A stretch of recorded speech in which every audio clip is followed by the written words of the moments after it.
মাথার উপরে এই শাসক দলের হাত না থাকলে বা সমর্থন না থাকলে একটা পা তারা হাঁটতে পারবেন না, কিন্তু এখন বীরত্ব ফলাতে তারা একেবারে ওস্তাদ।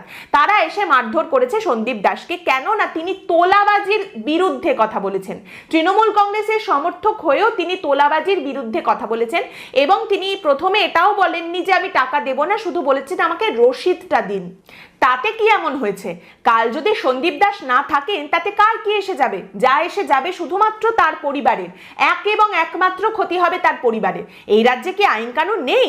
আইন কানুন মেনে চলুন, ল অ্যাবাইডিং সিটিজেন হন, ট্যাক্স পেইং সিটিজেন হন, রঙ্গিলা ট্যাক্স দিন।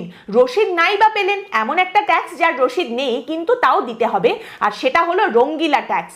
ট্যাক্স দিন, নিয়ম মানুন এবং এই রাজ্যে বেঁচে থাকুন। এই কথাটা আপনাকে বললাম, আমাকেও বললাম।